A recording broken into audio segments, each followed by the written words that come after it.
Poor twins make a request to a young billionaire. Will you be our dad at the school presentation? The answer will give you goosebumps. When school let out, Emma and Chloe waited in the schoolyard of St. Francis Elementary, while the other children ran to their parents, excitedly chattering about the presentation they would have on Friday. The twins sat quietly on a bench, swinging legs that barely touched the ground. Everyone's already talking about the dresses they're going to wear and how their parents are going to film it, Chloe muttered, kicking a small stone on the ground. We're the only ones who will be alone. At least we have a mum, Emma replied, always the more practical one.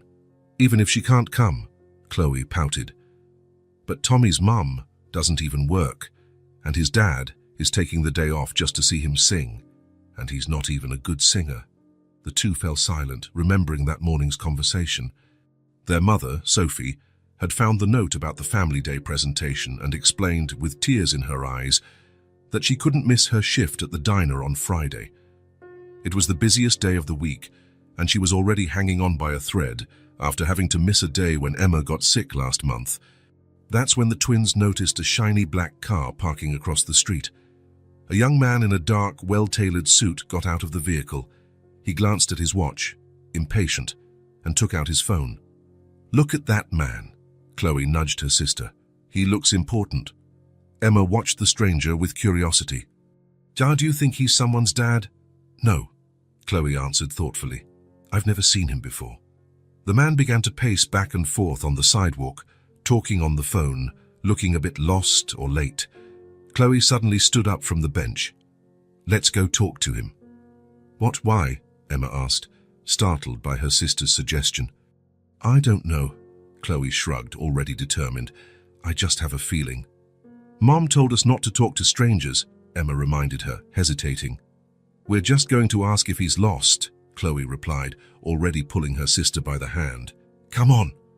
Without giving Emma time to protest further, Chloe started walking decisively toward the gate. Emma followed reluctantly, glancing back to see if any teachers were watching them. The twins left the school gate and stopped on the sidewalk. The man was across the street, still on his phone. "Let's wait for him to hang up," Chloe whispered, as if they were on a secret mission. The man was having a complicated day. The GPS had led him to the wrong address, and now he was late for an important meeting. "Tell Mr. Martinez I'll be there in 20 minutes. Tops," he said into the phone, then hung up. That's when he noticed two identical little girls watching him from across the street. They wore simple school uniforms and had light brown hair tied in pigtails. They were looking at him with undisguised curiosity. He smiled slightly, amused by the situation. He gave the girls a brief wave and turned his attention back to his phone, trying to figure out the right way to go. To his surprise, the twins crossed the street and stopped a few feet away from him. One of them, apparently the bolder one, took a step forward. "Hi. Are you lost?" The man raised his eyebrows, surprised by the direct approach. A little, "I'm looking for a company's address." The girl nodded, as if that made perfect sense. "I thought you looked important. You're wearing a suit." He couldn't help but smile. "And you're very observant. What's your name?" "I'm Chloe, and this is my sister Emma." "We're twins. I figured that much," he replied, putting his phone in his pocket.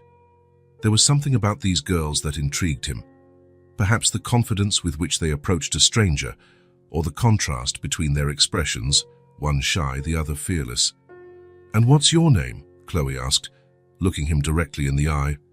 The man hesitated for a moment, as if considering whether he should answer. "Noah," he said finally. "Noah Bennett." "That's a nice name," commented Emma. Speaking for the first time, her voice was softer than her sister's. "Thank you," Noah smiled. "You know, you two shouldn't be talking to strangers." "You don't look dangerous," Chloe replied simply. "And we're right in front of the school.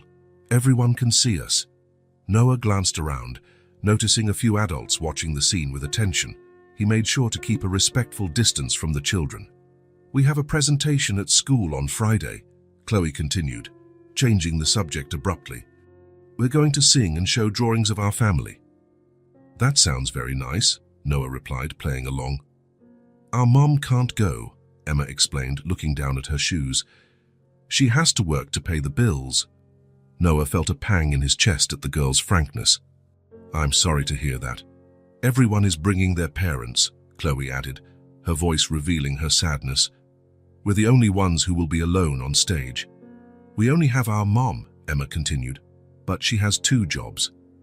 The teacher said someone from the family has to be there, Chloe said, looking at her shoes. But we don't have anyone else. That must be tough for you, Noah commented, genuinely touched.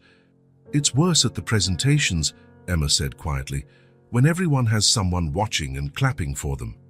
Tommy is bringing his mom and dad, Chloe recounted, crossing her arms, and he can't even sing right. He sounds like a frog. Noah couldn't hold back a laugh. And you two, do you sing well? The teacher says we do, Emma replied with a small smile. We practiced a lot. I'm the best in the class, Chloe stated with conviction, but no one will be there to see it. I'm sure you'll do great, Noah said, glancing at his watch. He really needed to go, but something about these girls stopped him from just saying goodbye and leaving. Do you have kids? Chloe asked, observing him with curiosity. Noah shook his head. No, I'm not married. Why not? Chloe continued, ignoring her sister's disapproving look. Chloe, Emma scolded, blushing. You don't ask that. Noah laughed again. It's okay. I guess I've never found the right person. Our mum doesn't have a husband either, Emma explained. She says it's just the 3 of us against the world. And you manage well, from what I can see, Noah commented with a gentle smile. Chloe looked at her sister, as if asking for permission for something. Emma gave a slight nod. That you could be our dad at the presentation, Chloe said suddenly, her voice clear and direct. Just on Friday, to watch us sing. Noah was completely speechless. The unexpected request caught him totally off guard. It would only be for 1 day, Emma added shyly. No one would know you're not our real dad. We just need someone to clap for us, Chloe explained. So we're not the only ones with nobody. It would be at 10 o'clock, Emma said, her eyes revealing hope. If you don't have a meeting at that time. Noah looked at the girls, surprised by the boldness of the request. Part of him wanted to say yes immediately, moved by the sadness in their eyes, but another, more rational part knew it would be strange for an adult to show up pretending to be the father of children he barely knew. I don't know if that would be appropriate, he said finally. We hardly know each other, and we wouldn't tell anyone, Chloe insisted. It would be our secret. I understand you're disappointed that your mom can't go, Noah said gently, but I don't know if I can help in that way. The twins' faces lost some of their brightness.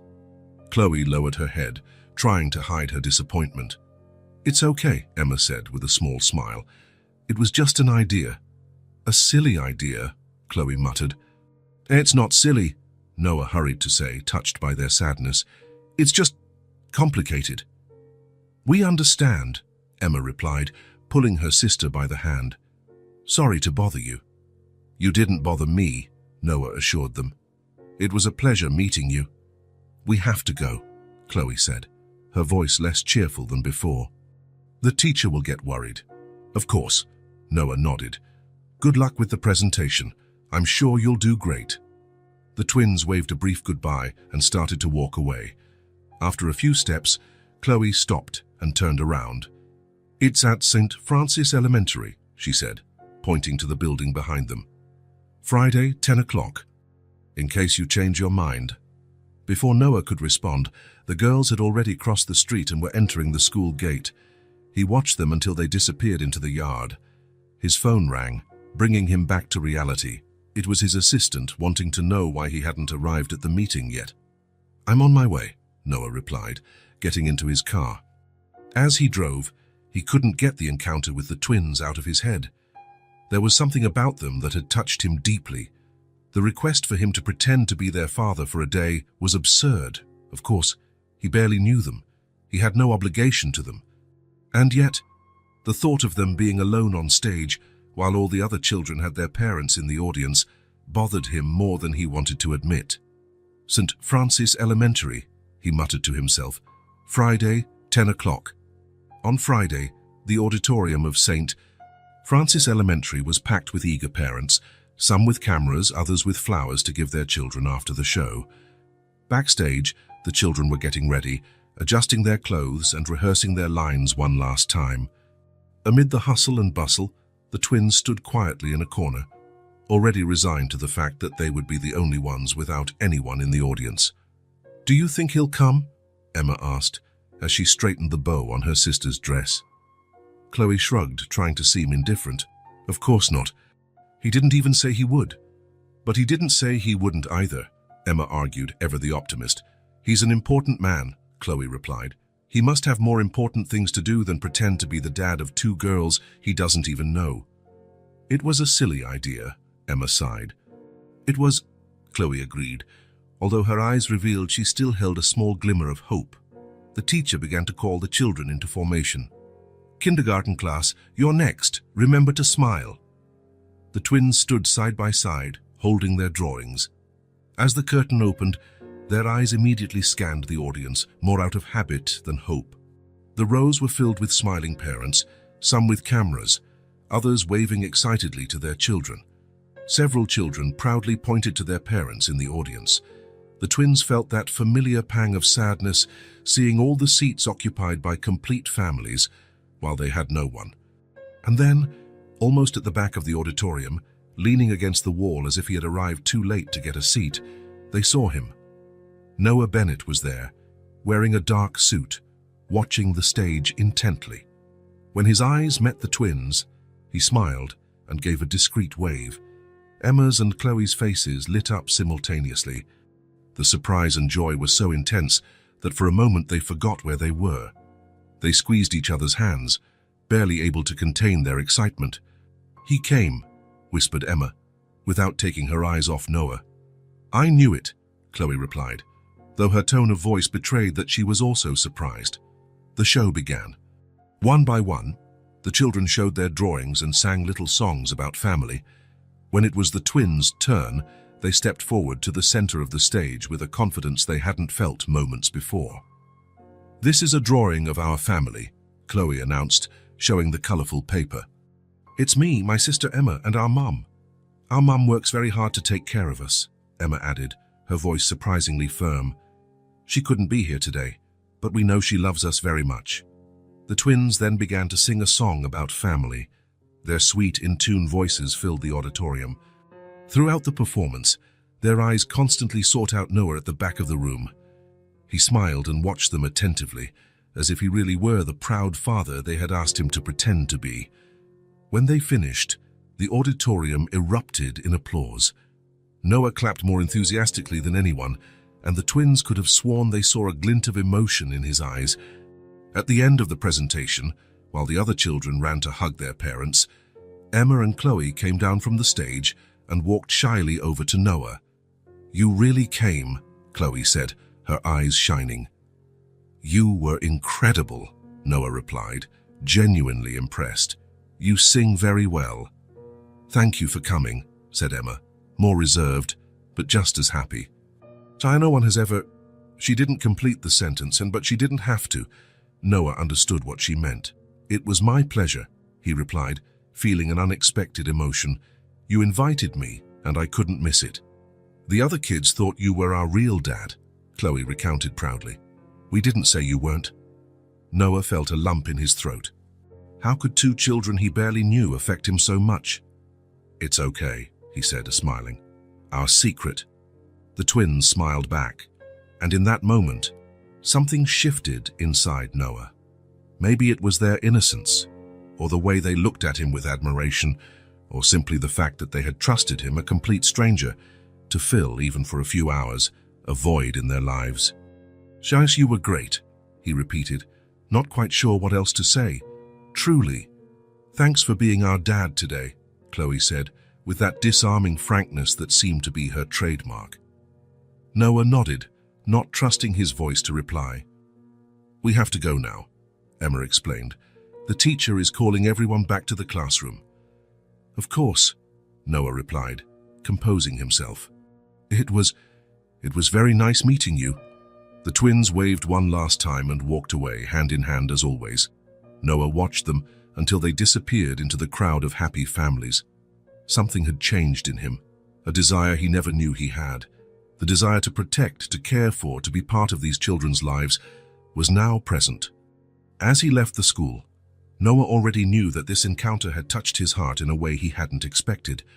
That sad look in the girls' eyes, their courage in approaching him, the simplicity of their request, all of it had awakened something inside him that he couldn't explain. What he didn't imagine was how that simple, innocent request would change his life forever. While the other children were hugged and photographed by their proud parents, Noah remained at the back of the auditorium, watching the twins walk away with their teacher. The presentation was over, but he couldn't just leave. Those girls had broken through barriers he didn't even know existed, and now he found himself inexplicably connected to them. He decided to wait at the school entrance. Classes hadn't ended yet, but the Family Day presentation had been a special event. As the other families left the auditorium, Noah checked his watch. He had already cancelled 2 important meetings to be there, and now he considered cancelling the rest of his day. After almost an hour, the classroom doors opened and the children began to stream out. Noah spotted the twins immediately. They were walking hand in hand, chatting excitedly, their faces still glowing from the joy of their successful performance. When they saw him, they stopped for a moment, surprised that he was still there. Then, identical smiles spread across their faces as they ran toward him. "You're still here?" exclaimed Chloe, with contagious enthusiasm. "We thought you had already left," Emma added, more reserved but equally happy. Noah smiled, surprised by his own relief at seeing them again. "I wanted to say a proper goodbye," he explained. "So you were truly amazing up there." "Everyone thought you were our real dad," Chloe recounted, lowering her voice as if sharing a secret. "The teacher asked where you came from, and we just said it was a surprise." Noah laughed, fascinated by the girl's spontaneity. A sudden idea popped into his head, and before he could think better of it, the words were already out. "Have you had lunch yet? I was thinking we could get something to eat together, to celebrate the presentation." The twins' eyes widened in perfect sync. "Like at a restaurant?" Chloe asked, incredulous. "If you'd like," Noah replied, realizing too late that he might be crossing a line. "Of course, if you don't have other plans or if you don't need to go home." "We don't have plans," Emma hurried to say. "We usually go home by ourselves and make a sandwich. Mom only gets home from her first job at 3, Chloe explained. Noah felt a pang of sadness imagining the girls going back to an empty apartment, preparing their own lunch. Children of 6 or 7 shouldn't have to spend so much time alone. "So, what do you think?" he asked. "I know a place nearby with the best milkshakes in town." "Milkshakes?" Chloe's eyes sparkled. "Can we really?" "Of course," Noah smiled. "You deserve it, after that performance." Emma, always the more cautious one, hesitated. "Mom said we shouldn't go to places with strangers." "She's right," Noah agreed seriously. "That's a very important rule. But we know each other now, don't we? And we're in public, where everyone can see us." Emma considered for a moment, then nodded. "I guess it's okay, just this once. What do you think, Chloe?" "I think I'm hungry," Chloe replied promptly, making Noah laugh. "It's settled then," he said, offering a hand to each of them. "Let's go celebrate your performance." The twins took his hands without hesitation, and together they walked to the car. Noah helped them buckle their seatbelts in the back seat, struck by how natural it felt, as if he had done it hundreds of times before. The restaurant Noah chose wasn't far, a family-friendly place with outdoor seating and a varied menu. It wasn't the kind of establishment he usually frequented, but it seemed appropriate for the occasion. Seated at a table on the patio, with colorful umbrellas shielding them from the sun, Noah watched the twins study the menu with solemn expressions, as if it were a task of extreme importance. "Can I order anything?" Chloe asked, her eyes scanning the colorful pictures. "Of course," Noah replied. "Whatever you want." "Even French fries?" Emma asked, almost in a whisper, as if afraid of pushing her luck. "Especially French fries," Noah confirmed, feeling a strange mix of joy and sadness. It was evident that a simple lunch at a restaurant was a rarity for them. After placing their orders, burgers, fries, and chocolate milkshakes for the girls, and a sandwich for Noah, they fell into a surprisingly easy conversation. "So, do you always walk home from school by yourselves?" Noah asked, trying to keep his tone casual. Emma nodded. "Most of the time. Mom works at a store in the morning and at a restaurant at night. She only has Sundays off," Chloe added, playing with the straw of her milkshake. "But even then, she sometimes picks up an extra shift." "That must be hard for you," Noah commented. "We manage," Emma replied with a maturity that didn't match her age. "I know how to heat up food in the microwave, and we already know how to take showers by ourselves. And do our homework," Chloe added proudly. "I help Emma with math, and she helps me with reading." Noah felt a lump form in his throat. These children had already learned to be independent in a way no child should have to. "Mom said it will be easier when she finishes college," Emma explained, as if feeling the need to defend her mother. "She studies at night, when we're already asleep." "Your mother sounds like an incredible person," Noah commented sincerely. "Working, studying, and taking care of you." "She's the best mom in the world," Chloe affirmed with conviction. "But sometimes we wish we had a dad too." Emma nudged her sister, as if scolding her for her frankness, but Chloe just shrugged. "It's true," she insisted. "Everyone at school has a dad except us." You've never met your father?" Noah asked hesitantly, unsure if he was treading on forbidden territory. The twins shook their heads simultaneously. "Mom said he left before we were born," Emma explained. "She doesn't really like to talk about it." "But we have pictures of him," Chloe added. "Mom keeps them in a box under her bed." "Chloe," Emma chided, "we're not supposed to go through Mom's things." "I didn't go through them," Chloe defended herself. "I saw it when I was looking for my lost sock." Noah watched the interaction with fascination. It was clear that, despite their identical appearances, the girls' personalities were completely different, one cautious and responsible, the other impulsive and direct. "Do you have a lot of friends at school?" Noah asked, deliberately changing the subject. The conversation flowed naturally as they ate. The twins told him about their teachers, their favorite subjects, their classmates. Noah listened with genuine interest, asking questions and laughing at the stories they told with such enthusiasm. "And you?" Chloe asked suddenly, as she finished her milkshake. "Were you always rich?" "Chloe!" Emma exclaimed, looking mortified. "I'm sorry," she added, looking at Noah. "She has no filter," Noah laughed. "It's okay. And no, I wasn't born rich. In fact, I grew up in very different circumstances than I have today." The twins looked at him with renewed curiosity. "What do you mean?" asked Emma. Noah hesitated. He wasn't used to talking about his past, especially with people he had just met. But there was something in the sincerity of these children that made him want to be just as sincere. "Well, when I was a kid, about your age, my family didn't have much money," he began. "My mom also worked 2 jobs just like yours." "Really?" Chloe seemed genuinely surprised. But you have such a nice car," Noah smiled. "That came much later. When I was little, we lived in a very small apartment, and sometimes it was hard to pay all the bills." "Were you also home alone?" Emma asked. "Often," Noah confirmed. "And I also had to learn to fend for myself early on." "And your dad?" Chloe asked directly.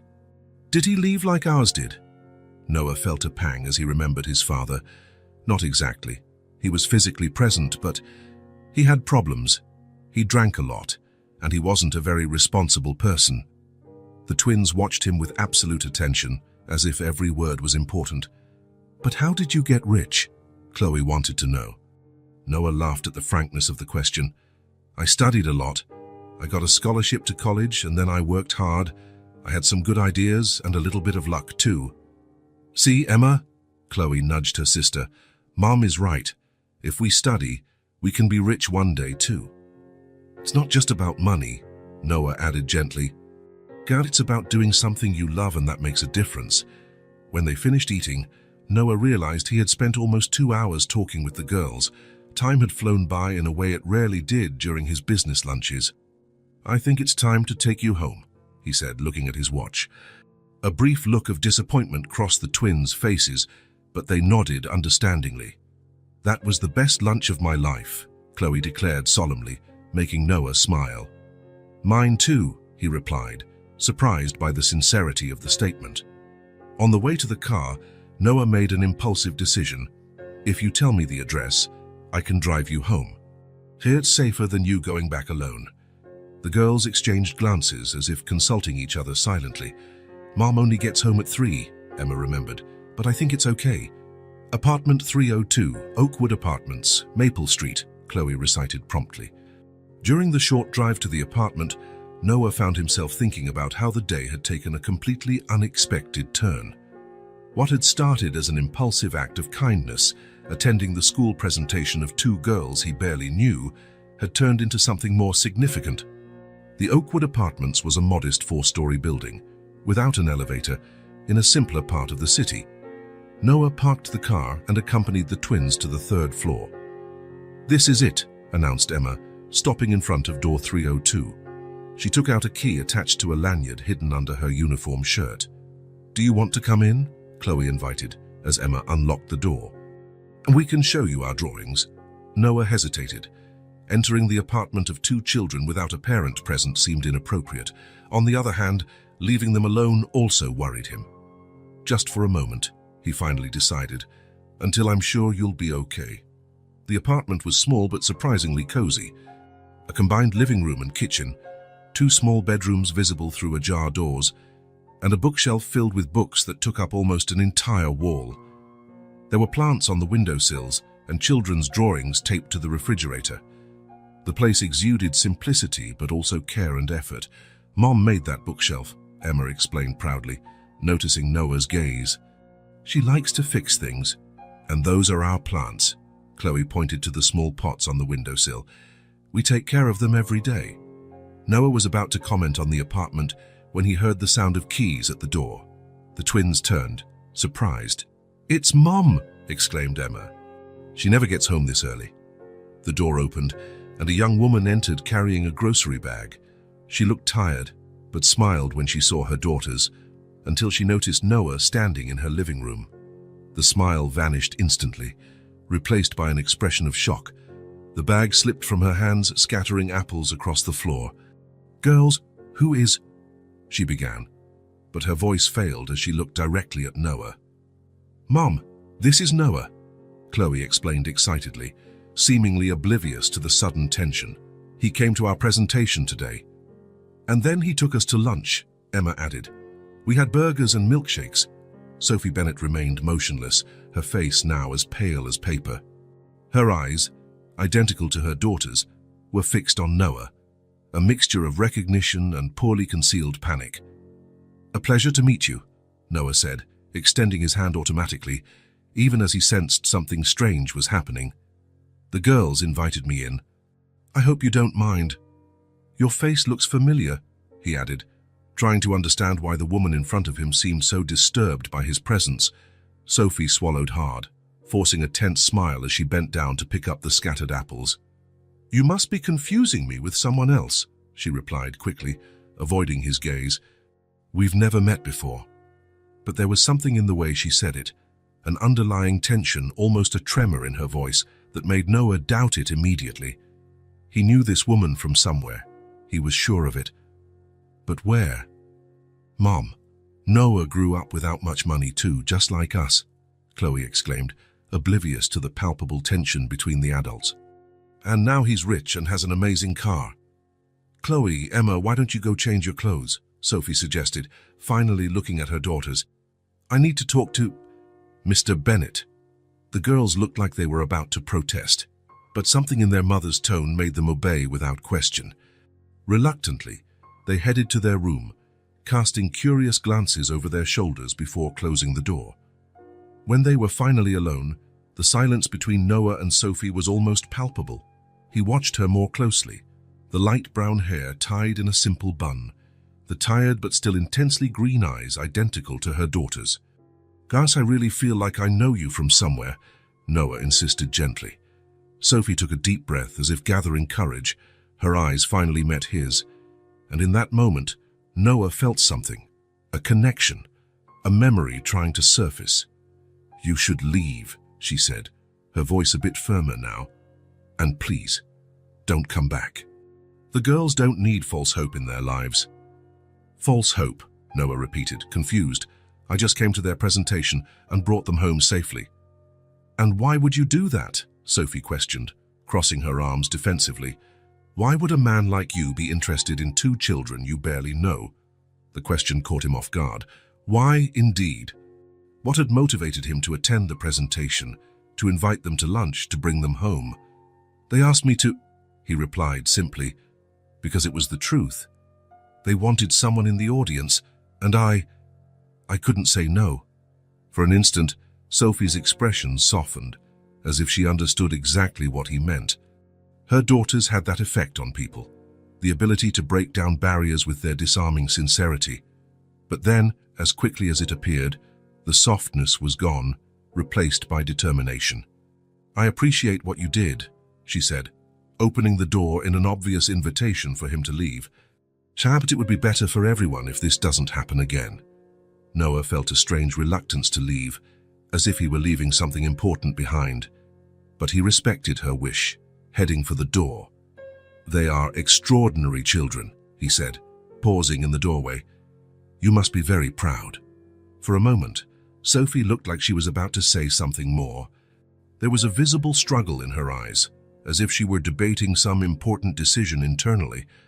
But in the end, she just nodded. Thank you, Mr. Bennett. As the door closed behind him, Noah couldn't help but feel that this wasn't really a goodbye. There was something inexplicable about that family, something that drew him in a way he couldn't understand. And that feeling of familiarity when looking at Sophie, it wasn't just his imagination. He knew her, he was sure of it. He just couldn't remember from where. 3 days had passed since the tense encounter at the twins' apartment, and Noah couldn't stop thinking about them. The image of the girls singing on stage, their faces lit up at seeing him in the audience, the simplicity with which they shared their lives over lunch, it all kept coming back to his mind at the most unexpected moments. And then there was Sophie, with her startled look of recognition. Noah still couldn't remember where he had met her before, but he was sure their paths had crossed at some point. The way she reacted made it clear that it hadn't been just any encounter. Sitting in his luxurious office, Noah found himself ignoring important reports and staring out the window, lost in thought. His assistant had already asked twice if everything was okay, noticing his unusual distraction. Mr. Bennett, Sarah called from the door, interrupting his reflections. The CFO is waiting for the 2 o'clock meeting. Cancel it, Noah replied abruptly. Cancel all my appointments for the rest of the day. The assistant hesitated, surprised by the request. In 6 years of working for him, she had rarely seen him cancel meetings without an urgent reason. Did something happen? She asked, concerned. Noah shook his head, already grabbing his jacket. No, nothing serious. I just need to take care of a personal matter. 20 minutes later, he was parking his car in front of a large shopping mall. He didn't have a specific plan, just an impulse he couldn't explain even to himself. As he walked through the bright corridors of the department store, he stopped in the children's section. School uniforms and sneakers, backpacks, notebooks. The shelves were full of items that most parents bought without a second thought, but which for some families represented significant sacrifices.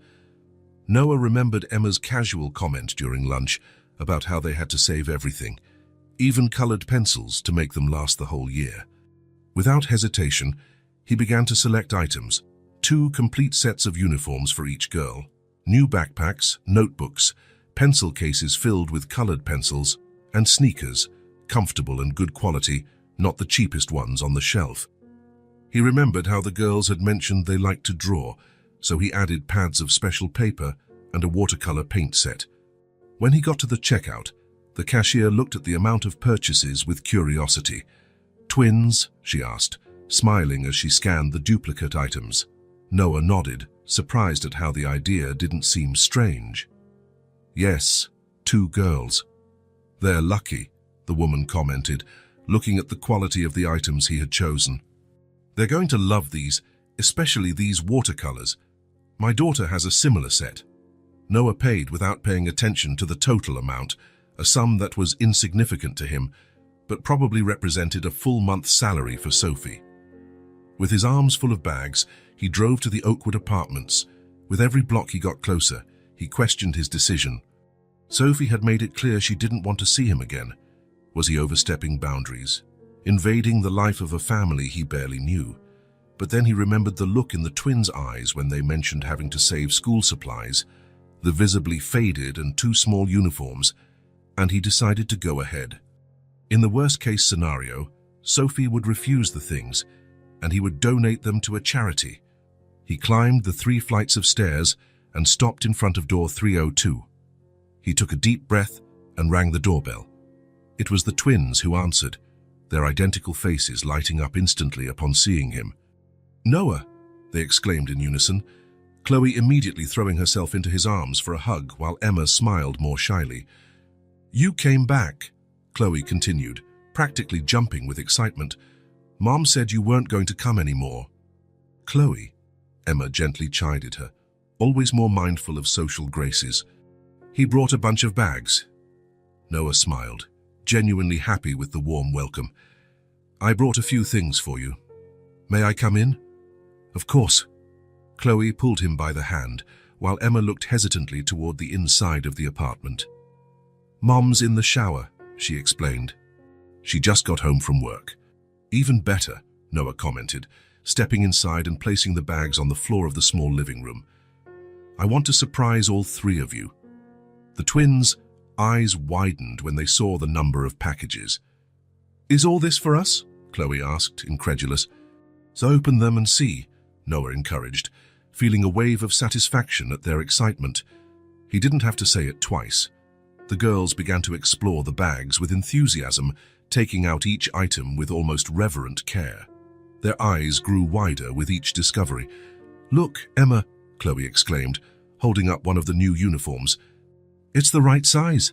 Emma was already examining the pencil case full of colored pencils, running her fingers over each one as if they were tiny treasures. "There are 36 different colors," she murmured, amazed. But it was when they found the sneakers that Noah saw the reaction that touched him the most. Emma picked up one of the pairs and held it so carefully it seemed she was holding something extremely fragile. "My foot was hurting, but Mom didn't have money," she said quietly, almost as if talking to herself. Her big eyes met Noah's. "How did you know?" Noah felt a lump in his throat. There was no way he could have known. It had just been a guess, based on his own childhood, when a new pair of sneakers was a rare luxury. "I just thought you'd like them," he replied simply. At that moment, the bathroom door opened and Sophie appeared, wearing simple clothes and with damp hair. She froze when she saw Noah, and then her eyes registered the open bags, the scattered gifts, and her daughter's radiant faces. "What is going on here?" she asked, her voice a mix of surprise and concern. "Mom, look what Noah brought," Chloe exclaimed, running to show her the new uniform. "And there are backpacks and pencils and sneakers and even real watercolors." Sophie looked at the bags from expensive stores, at the clearly pricey items, and her face flushed intensely. She crossed her arms, as if trying to protect herself. "Girls, can you go to your room for a minute? I need to talk to Mr. Bennett." The twins exchanged worried glances, sensing the tension in the air. "But Mom," Chloe started to protest. "Just a minute," Sophie repeated more firmly. Reluctantly, the girls left the room, carrying some of the gifts, casting glances over their shoulders. When they were alone, Sophie turned to Noah, keeping her voice low so the girls wouldn't hear. "What are you doing?" she asked. "Didn't I ask you to stay away from my daughters?" Noah remained calm. "I just wanted to help. I saw they needed these things and—" "I can take care of my daughters," Sophie interrupted, her pride clearly wounded. "We don't need charity." "It's not charity," Noah replied softly. "It's just a gift. The girls welcomed me with open arms when I needed to be somewhere that day. They made me feel part of something. That's priceless to me." Sophie stared at him, studying his face as if trying to find any sign of falsehood. But all she saw was sincerity. Exhausted after a long day of work, she sank onto the sofa, her defensive posture suddenly crumbling. "You don't understand," she said, her voice now almost a whisper. "It's not just about the gifts. It's about expectations. They've already grown attached to you, and when you get tired of this and disappear, who's going to explain it to them? The question hit Noah like a punch. He had never considered that. What would happen next? He had acted on impulse, moved by a connection he couldn't explain. "I'm not going to disappear," he replied, surprised by his own certainty. "Unless you really want me to go." Sophie sighed deeply, running her hands over her tired face. For a moment she looked much older than her probable 30 years. "Look," she said finally, "I appreciate the gesture. I really do. But you have to understand we're from different worlds. You have a busy life, companies to run. The girls they're just two ordinary kids."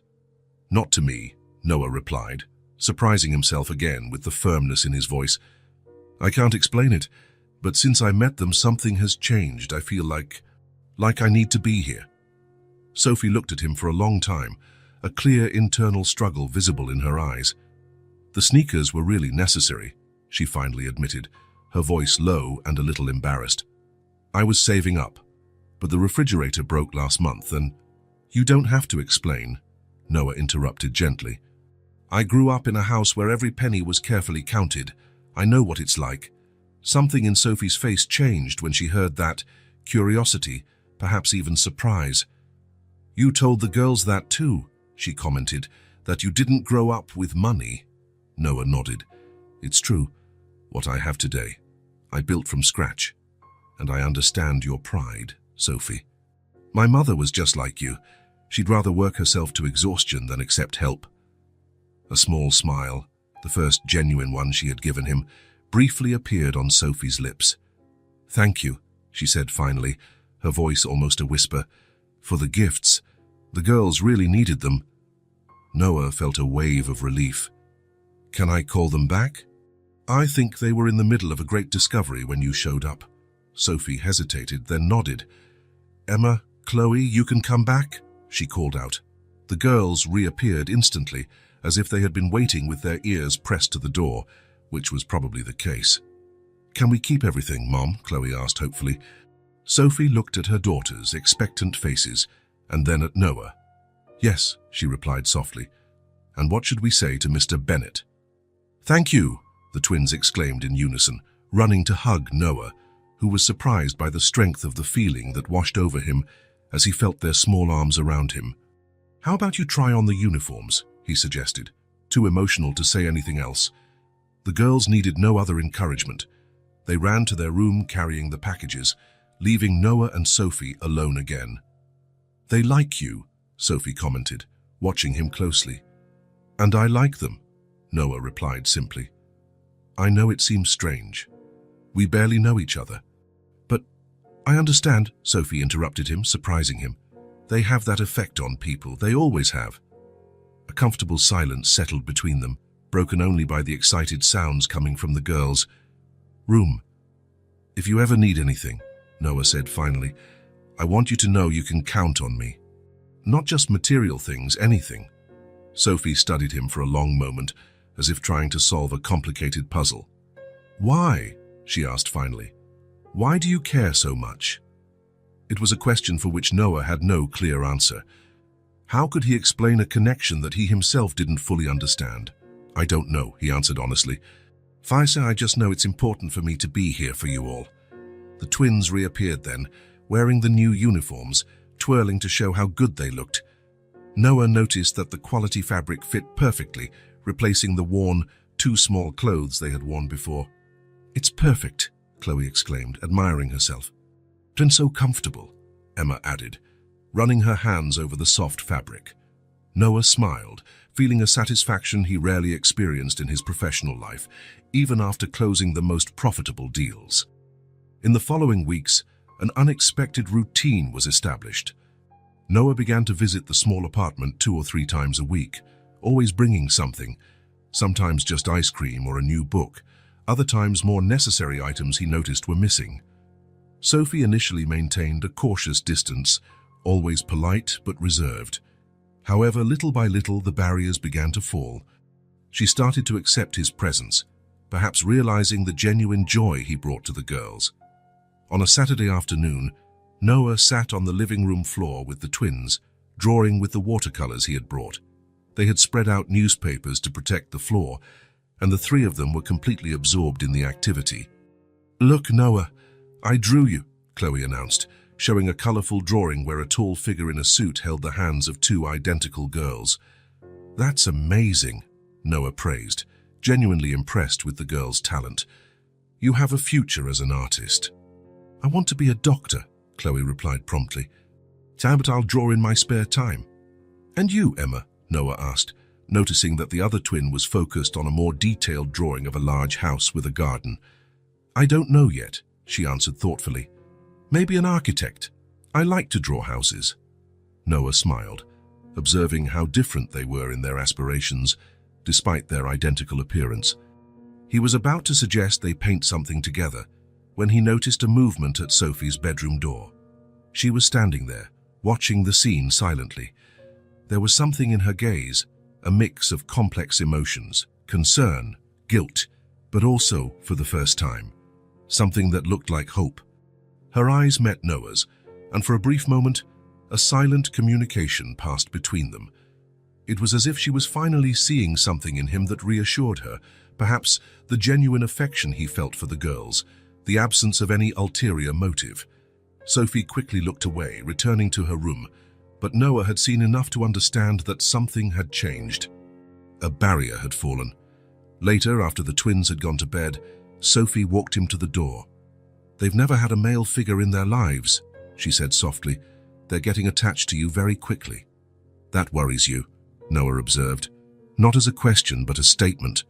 Sophie nodded. "At first, yes. A lot.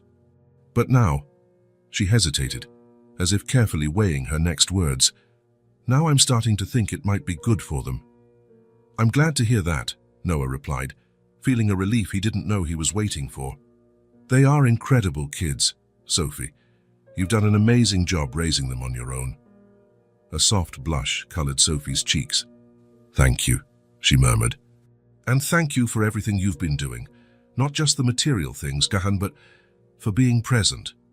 As he walked down the stairs of the building, Noah reflected on how his life had changed in such a short time. Before, it was just work and more work, endless meetings and profitable deals, but without any real connection. Now, his most anticipated days were those when he visited the small apartment on Maple Street. What had started as an innocent request, to be a dad for a day, had turned into something much deeper and more meaningful.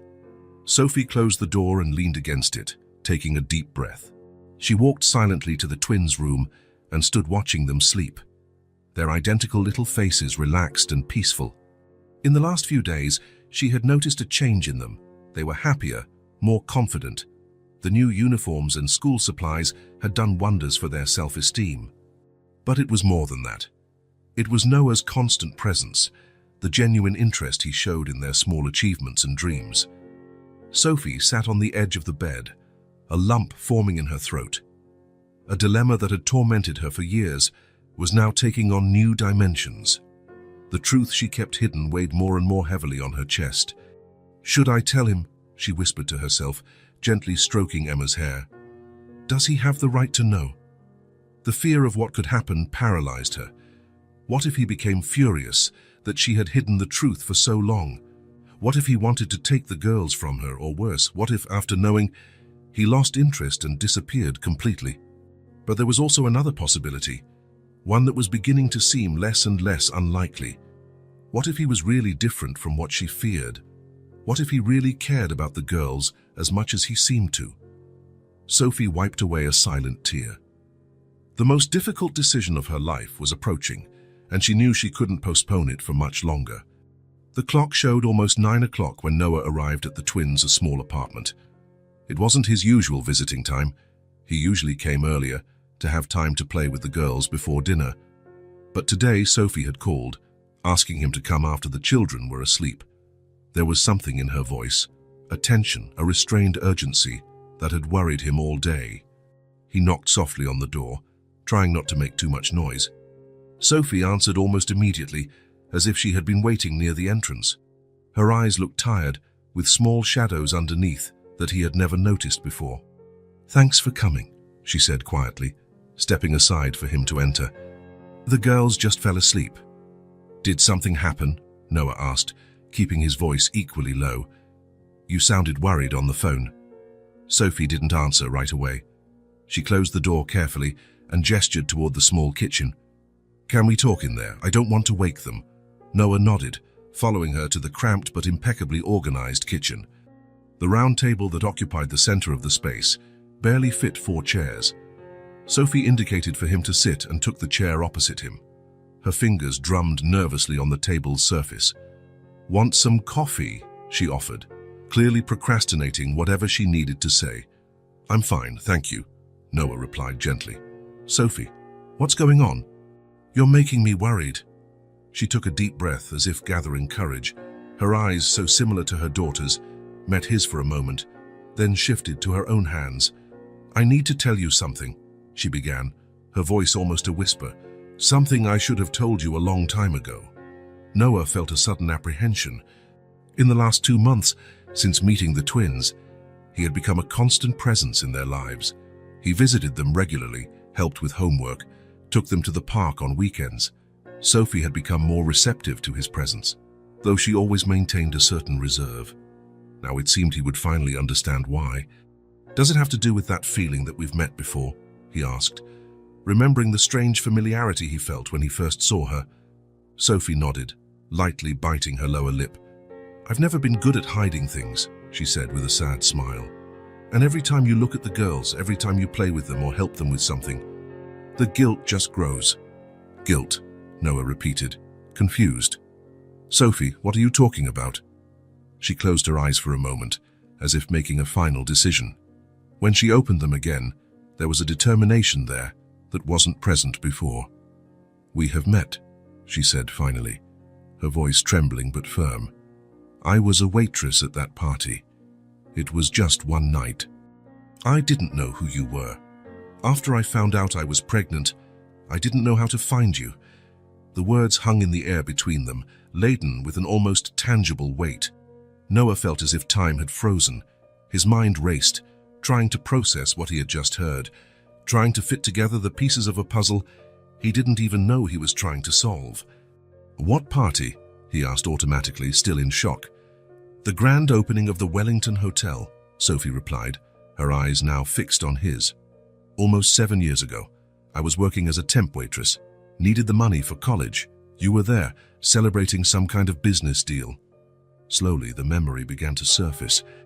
The Wellington Hotel, one of the first major projects he had financed.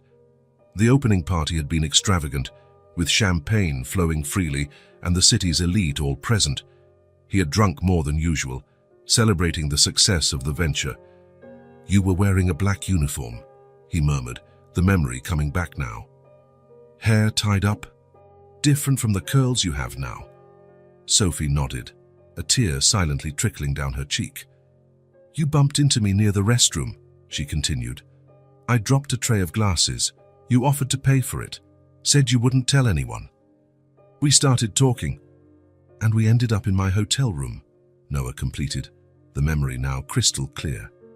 One night, a single night with a beautiful waitress whose name he barely remembered the next morning, a casual encounter that meant nothing, or so he thought at the time. I had never done anything like that before, Sophie said, as if she needed to explain. I was never the type of person who, but there was something about you, a connection. And I was young, and you were so... She didn't finish the sentence, but she didn't need to. Noah remembered the charm he had used, the sense of power he felt that night, young and newly rich, celebrating his first big success. The next morning, you were already gone, he recalled. I left money on the nightstand. Sophie winced. I didn't take it. I left because I had another shift for breakfast, and when I came back to talk to you, you had already checked out. Silence fell between them, heavy with the reality of the implications. Noah looked at the closed door of the girls' room, feeling a wave of emotion so intense it left him breathless. The twins, he began, barely able to form the words. They are. Your daughters, Sophie completed, her voice almost fading. Yes. Noah felt as if the floor had disappeared from under his feet, The twins, Emma and Chloe, were his daughters. The small hands that held his when they went to the park, the identical smiles that greeted him at the door, the curious questions about his work. All this time, he had been building a relationship with his own daughters without knowing.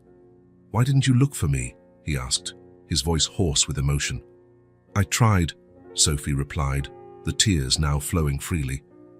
"When I found out who you really were, not just some hotel guest, but Noah Bennett, the businessman, I thought about finding you. I even went to your office once, but what? I saw you leaving with a model, I think, getting into a limousine. It seemed like such a different world from mine," she explained, wiping her tears with the back of her hand. "Who was I? A pregnant waitress you would barely remember. What kind of reception would I get? What if you thought I was after your money? Or worse, if you demanded a DNA test and tried to take the babies from me?" Noah closed his eyes, feeling the weight of the situation. He understood her fear. At the time, he probably would have reacted exactly as she feared, with suspicion, possibly even hostility. "So you decided to raise them alone," he concluded. Sophie nodded. "I never thought we would meet again. When you showed up at that school presentation, it was like fate was mocking me. And when the girls asked you to introduce them to me," Noah began, the pieces finally fitting together. "I panicked," Sophie admitted. "I didn't know what to do. Part of me wanted to tell you everything that same day, but I was so scared." "Scared of what?" Noah asked gently. "Of losing my daughters," she replied, her voice choked with emotion. "Of you using your money and power to take them from me. Or worse, of you rejecting the idea completely and breaking their hearts." Noah fell silent, absorbing it all. He looked again at the bedroom door, imagining the girls sleeping, oblivious to the conversation that would change their lives forever. "But you're telling me now," he observed, looking back at Sophie. "What changed?" Sophie took a deep breath, her gaze now firmer. "You changed. Or maybe the way I see you has changed. For the last 2 months, you've been different from what I imagined. The way you treat the girls, how you respect our boundaries, how you genuinely care." She hesitated, then continued. "They deserve to know who their father is, and you deserve to know you have 2 wonderful daughters." Noah felt the pieces finally fall into place. The inexplicable connection he had felt upon meeting the twins, the familiarity in Sophie's face, the way he felt so comfortable in that small apartment, it all made sense now. He was a father to 2 incredible girls who had already captured his heart before he even knew they shared his blood. The night had been long for Sophie. After Noah left, she remained sitting in the small kitchen for hours, replaying the conversation, the expression of shock on his face when he finally understood the truth. He hadn't yelled or made threats as she had feared for so many years. Instead, he had been silent, processing the information, asking questions with a calmness she hadn't expected. When they finally said goodbye, Noah had asked for some time to absorb it all. "I need to think," he had said, his voice hoarse with emotion. "This changes everything." Sophie had agreed, knowing he deserved that space. They agreed that she would talk to the girls first, preparing them for the truth that, in a way, they already seemed to sense. Now the next morning, Sophie felt exhausted but strangely light, as if a huge weight had been lifted from her shoulders. The truth was finally out, after so many years of secrecy. Emma and Chloe woke up early, as they always did on Saturdays, eager to enjoy the day. Usually, Noah would show up around 10 thrown, perhaps to take them to the park or the children's museum. The girls were already in the living room, drawing with the watercolors he had brought weeks ago. "Girls," Sophie called softly, sitting on the sofa. "Can we talk for a bit?" The twins looked up from their drawings, curious about their mother's serious tone. "Is something wrong?" Emma asked immediately, always the most perceptive about adults. "Mood shifts." "No, sweetie," Sophie replied, trying to smile. "Actually, it's something important. Can you come sit here with me?" The girls exchanged a look, that silent communication they always had, and got up, leaving their drawings on the floor. They sat on either side of Sophie on the small sofa. Sophie put her arms around her daughter's shoulders, pulling them closer. Her heart was beating fast, nervous, but she knew she had to do this. "Remember when you asked me about your dad?" she began, keeping her voice calm. The twins nodded simultaneously, suddenly attentive. "And I said he had left before you were born, and that I didn't know how to find him." "Yes," Emma replied. "You said he didn't know about us." Sophie took a deep breath. "That's right. I was never able to tell him that you existed, but something incredible happened." "What?" Chloe asked, her big eyes fixed on her mother's face. Sophie stroked her daughter's identical hair, trying to find the right words. "Sometimes, life surprises us in ways we can't imagine. Sometimes, people we've lost touch with reappear when we least expect it." "Mom," Chloe interrupted, impatient as always. "What are you trying to say?" Sophie smiled, despite her nervousness. Chloe always got straight to the point. "Noah is your dad," she said finally, her voice soft but clear. There was a moment of absolute silence. The twins looked at each other, that silent communication once again, their identical faces registering the same initial surprise, followed by something Sophie didn't expect, a kind of understanding, almost as if a suspicion had been confirmed. "We already thought he was our daddy," Emma said at last, her voice small but sure. Sophie blinked, surprised. "You thought so?" Chloe nodded vigorously. "He looks like us. He has the same smile as Emma and the same eyes as me. And he just showed up out of nowhere, after we wished for a dad," Emma added, with the simple and direct logic of children. It seemed too magical to be a coincidence. Sophie felt tears welling up in her eyes. All this time, while she had tortured herself with secrets and fears, her daughters had made the connection with the pure intuition that only children possess.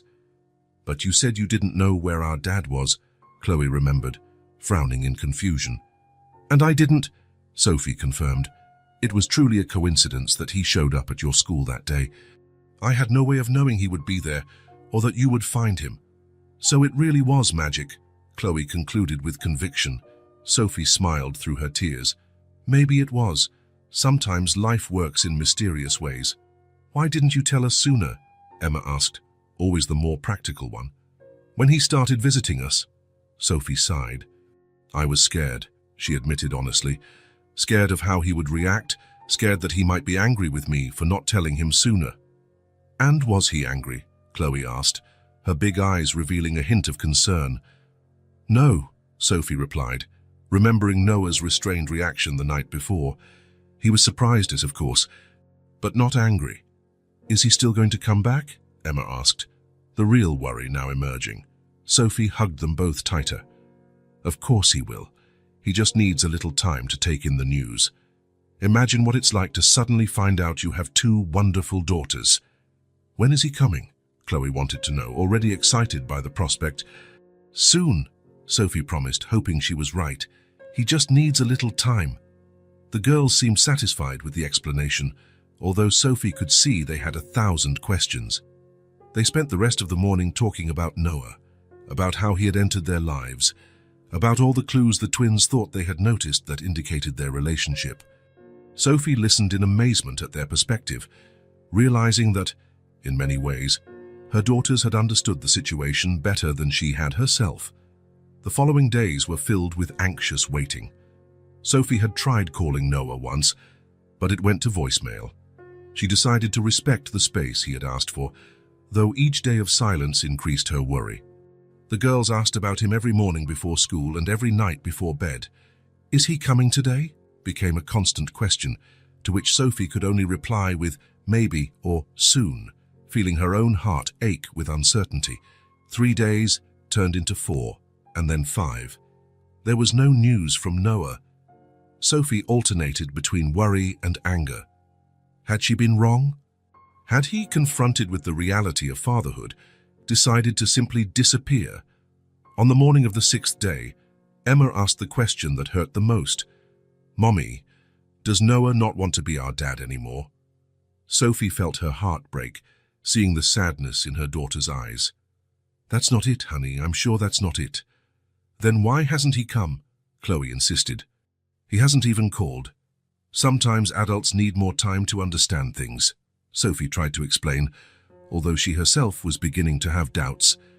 That afternoon, the girls insisted on waiting at the entrance of the building, sitting on the low wall by the gate.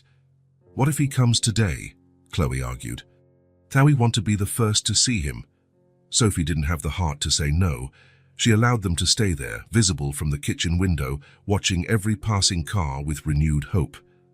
The sun was beginning to set when a familiar black car parked across the street. The twins, who were almost giving up, immediately sat up straight. From the window, Sophie saw Noah get out of the vehicle. He looked tired, with dark circles visible even from a distance, but there was something in his posture, a determination, a certainty, that made her hold her breath. The girls didn't move, as if they feared any movement might make him disappear again. Noah saw them and stopped for a moment, clearly surprised to find them waiting. Then he walked toward them, his steps firm but cautious. Sophie hurried down the stairs, wanting to be present for whatever happened, but she stopped at a respectful distance, allowing the girls to have their moment. Noah approached the twins, who were still sitting on the wall, their small faces serious and expectant. He knelt before them, bringing himself to their eye level. "Hi," he said simply, his voice hoarse with emotion. "Hi," the twins replied in unison, still not smiling. There was a moment of silence, charged with everything that needed to be said. It was Chloe, as always, who spoke first. "We thought you didn't want to be our dad anymore," she said, her usually confident voice now reduced to an insecure whisper. Noah's expression broke upon hearing those words. Sophie could see, even from where she stood, the genuine pain in his eyes. "No," he replied immediately, his voice firm despite the evident emotion. "Never think that, ever." He held out his hands, one for each girl, and they took them after only a moment's hesitation. "I'm sorry I disappeared," he continued. "I had to sort out some important things to make sure I could keep all the promises I want to make to you."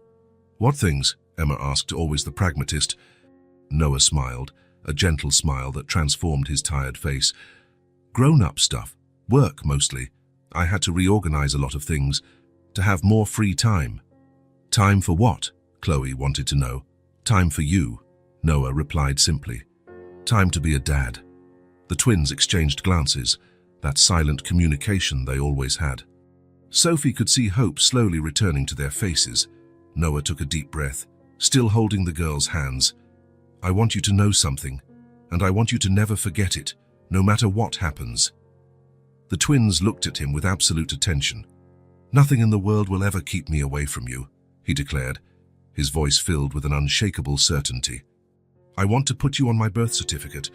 I want to give you my name. I want to be present for everything. School presentations, birthdays, ordinary days, every moment. I want to be the father you deserve to have." The girls' eyes widened at his words. For a moment, no one spoke, the weight of the promise hanging in the air between them. Then, as if responding to an invisible signal, the twins threw themselves into Noah's arms simultaneously. He hugged them tightly, closing his eyes as he held them against his chest. Sophie felt tears streaming down her face as she witnessed the scene. 7 years of worry, of doubts, of sleepless nights wondering if she had made the right choice. All of it seemed to dissipate before the image in front of her. Noah looked up and saw her standing there. Without letting go of the girls, he extended a hand toward her, inviting her to join them. Sophie hesitated for only a second before approaching. When she took his hand, Noah squeezed it firmly, his eyes conveying 1,000 unspoken words. Gratitude, forgiveness, promise. "We're going to make this work," he said, the "we" encompassing all 4 of them. "Together." Sophie nodded, unable to speak through the tears of relief that now flowed freely. For the first time in years, she allowed herself to believe that maybe, just maybe, they could truly be a family. 3 weeks had passed since the revelation. 3 weeks of adjustments, conversations, and small changes that, together, were beginning to transform 4 individual lives into a family. Noah had kept his promise. He went to the courthouse with Sophie to formalize his paternity of the twins, giving them his last name. Now, Emma and Chloe Bennett officially carried their father's name, a fact they announced with pride to anyone who would listen. In the small routine they established, Noah spent the nights at his own apartment, but showed up almost every morning to take the girls to school and returned in the late afternoon, often staying for dinner. Sophie watched, amazed, as he took on the role of a father with a naturalness no one would expect from someone who had just discovered he had 7-year-old twin daughters. On a Friday, Noah arrived earlier than usual. The twins were still at school and Sophie had managed to get a rare day off from work. "I have a surprise," he announced as she opened the door, an enigmatic smile on his face. "What kind of surprise?" Sophie asked, genuinely curious. Lately, she had allowed herself to let her guard down a little more each day, seeing how consistent and reliable Noah proved to be. "Actually, there are several surprises," he replied, entering the small apartment. "But the first one is just for the girls. I was thinking of picking them up early from school today and taking them on a special outing.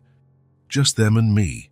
Sophie felt a brief moment of hesitation, the protective instinct of a mother who had raised 2 daughters alone for 7 years, but quickly pushed it aside. "They'll love that. They've been talking non-stop about wanting to spend more time with you." "I know this has been an adjustment for all of us," Noah commented, his tone more serious. "Especially for you, having to share the girls after so long alone with them." Sophie appreciated his sensitivity. "It's been easier than I imagined," she admitted. "Seeing their happiness makes up for any adjustment." Noah nodded, clearly pleased with the answer. "So, can I pick them up today? I promised to bring them back for dinner." "Of course," Sophie agreed. "I'll call the school and let them know you'll be picking them up." When Noah arrived at the school, the twins were waiting in the office, their little faces lighting up when they saw him.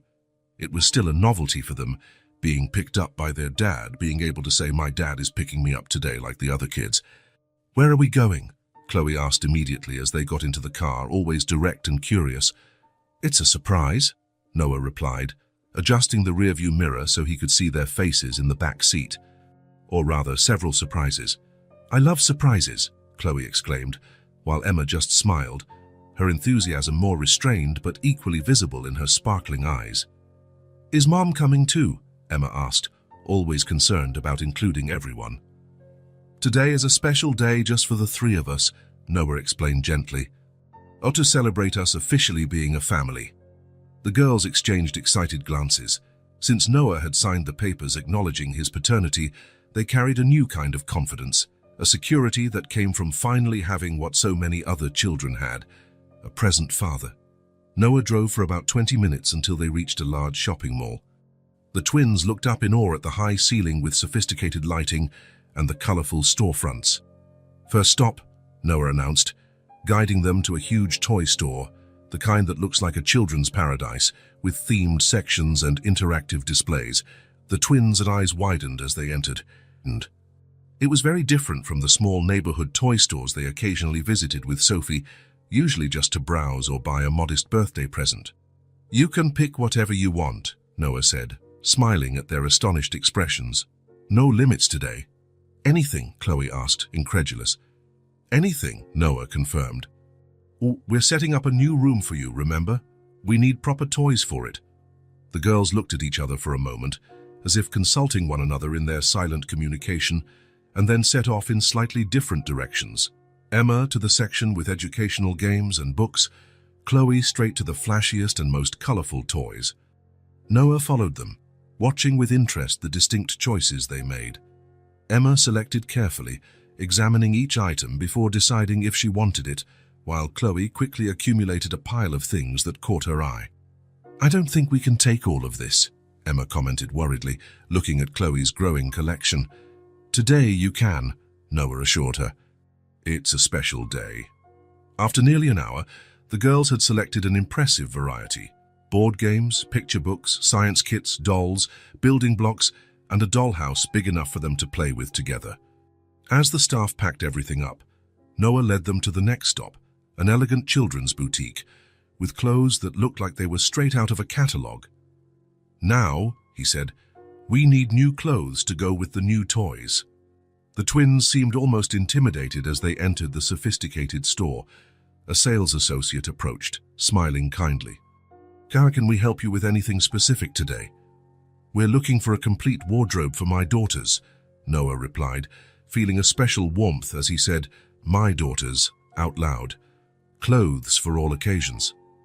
The sales associate nodded, professional but visibly excited at the prospect of a large sale. "We have beautiful collections for girls. Would you like to see something more casual or clothes for special occasions?"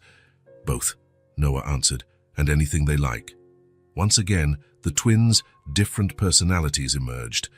Emma went for the more classic and practical pieces, while Chloe was drawn to everything colorful and eye-catching. The associate, in noticing their preferences, began bringing options that matched each of their styles. Emma tried on a simple but elegant dress, made of light blue cotton with small embroidered details. When she came out of the dressing room, she stood in front of the mirror, almost not recognizing her own reflection. "Hi, it looks beautiful on you," Noah commented, genuinely impressed with how the dress brought out the blue in her eyes. His eyes, as he now knew. Emma ran her hands over the soft fabric, an almost disbelieving look on her face. "I've never had such a pretty dress," she murmured, more to herself than to the others. Something about that simple, honest comment hit Noah deeply. The idea that his daughter, his own daughter, had never had something as basic as a pretty dress made his heart ache. In that moment, he promised himself that Emma, Chloe, and Sophie would never again lack for anything. Neither the essentials nor the small luxuries that make life sweeter. By the end of the shopping session, the girls had completely new wardrobes: dresses, pants, blouses, coats, shoes, and even accessories like hair bows and small children's jewelry. "We're not done yet," Noah announced, to the amazement of the twins, who were already thrilled with everything they had received. "So now we're going to choose the decorations for your new room." The decor store was a paradise of colors and styles. Again, the twins' distinct preferences showed, Emma preferring softer tones and delicate patterns, Chloe opting for vibrant colors and more playful themes. "How are we going to decorate one room with such different things?" Emma asked, concerned as she saw the contrasting choices. "Don't worry about that now," Noah replied mysteriously. "Trust me, it will work out." After selecting curtains, lamps, picture frames, decorative art, and various accessories, Noah finally announced it was time for a break. He took them to an elegant ice cream parlor inside the mall, where they could choose elaborate combinations of ice cream and toppings. Sitting at a table with colorful sundaes in front of them, Noah watched his daughters savoring the sweet treat. Their faces lit up with a pure joy that made all the money spent seem insignificant in comparison. "This is the best day of my life," Chloe declared between spoonfuls, making Noah smile. "Mine too," he replied honestly. There was something deeply satisfying in being able to bring joy to his daughters, in seeing them experience new things, in hearing their laughter. "What are we going to do now?" Emma asked, always the planner, already thinking about the next step. Noah checked his watch. "Now we have one last surprise, and for this one we'll need Mom too." When they returned to the apartment, Noah asked the girls not to tell about all the shopping yet. It was part of the final surprise. Sophie noticed the conspiratorial glances among the three, but didn't ask questions, happy to see the bond strengthening between father and daughters. "I have something to show all of you," Noah announced during dinner. "If you're free tomorrow morning, I'd like to take you to a special place." "What place?" Sophie asked, curious about his mysterious air. "It's a surprise," Noah replied, winking at the twins, who giggled, accomplices in the secret. The next morning, Noah picked up the family early. The girls were especially agitated, knowing that more surprises were to come. Sophie, though trying to hide it, was also visibly curious.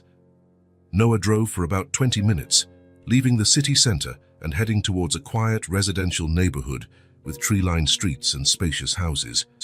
Finally, he pulled up in front of a 2-story house with a well-kept garden and a wide entrance. "We're here," he announced, turning off the engine. Sophie looked out the window, confused. "What is this place?" Instead of answering, Noah got out of the car and opened the door for her, while the twins were already jumping out excitedly. "Oh, come on," he said, guiding them up the stone path to the front door. He took a key out of his pocket and unlocked the door, gesturing for them to enter. The interior of the house was spacious and bright, with large windows that let in natural light. The living room had a high ceiling, comfortable furniture, and a stone fireplace. The adjacent kitchen was large, with marble countertops and modern appliances. Everything was impeccably clean and tastefully decorated in neutral tones that created a sense of calm and warmth. Sophie stopped in the middle of the room, looking around with a confused expression. "Noah, what is this place?"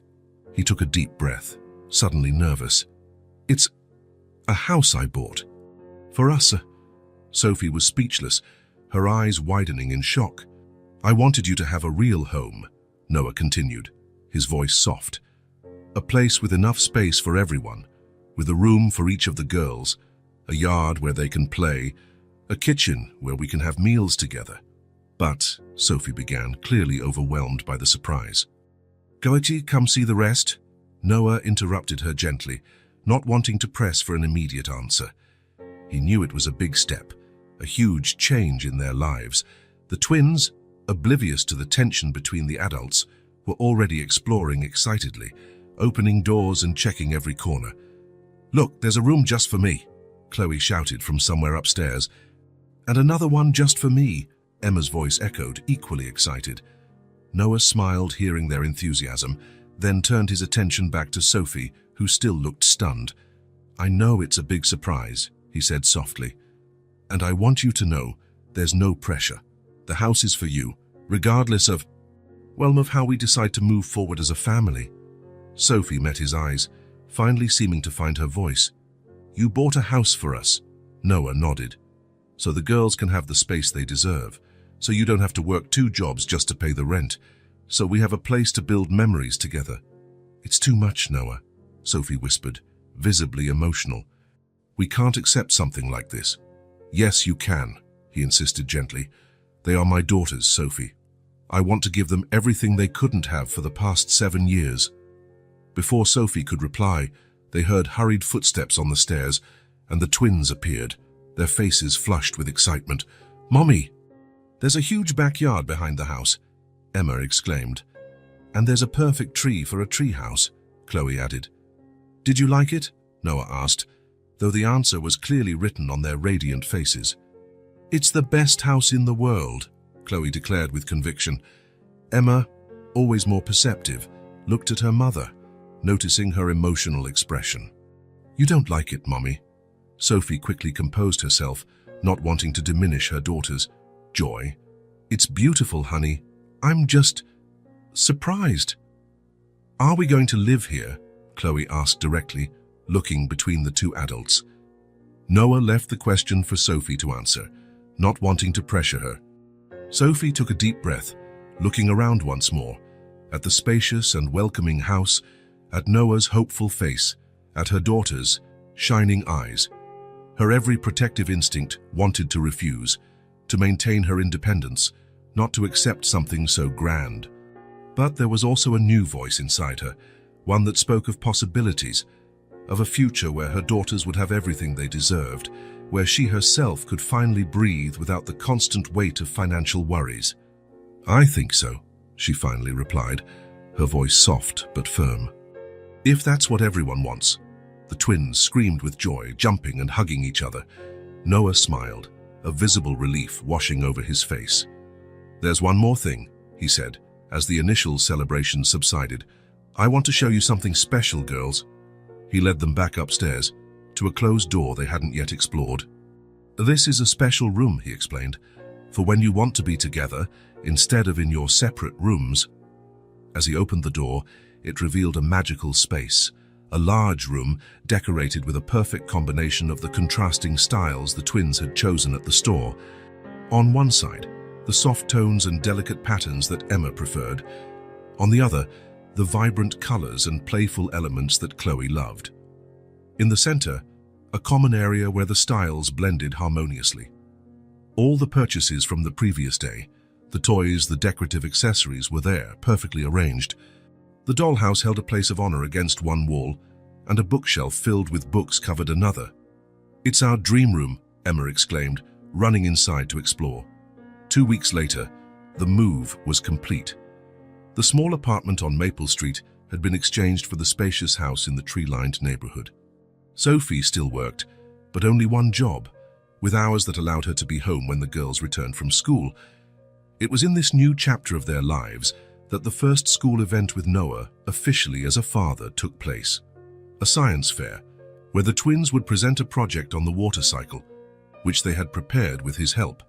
While the other children gave their presentations, Noah stood beside Sophie in the audience, the two exchanging proud glances every few minutes.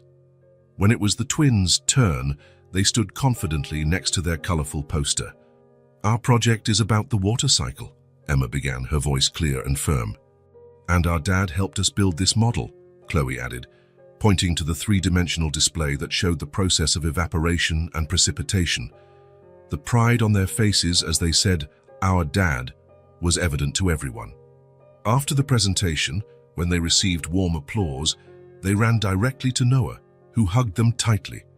"Guys, you were amazing," he praised, genuinely impressed with their confidence.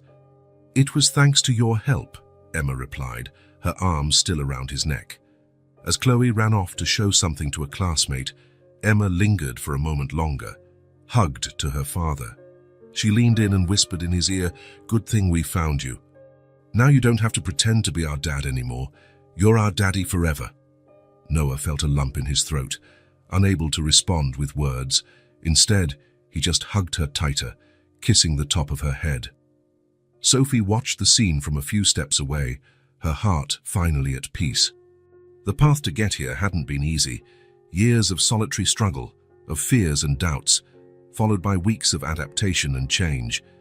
But looking at her family now, her daughters happy and secure, the man she had rediscovered in such an unexpected way, she knew they were exactly where they were supposed to be. If this story touched your heart, subscribe to the channel and turn on notifications so you don't miss the next ones. Leave a like because it helps this story get recommended to more people. See you in the next story.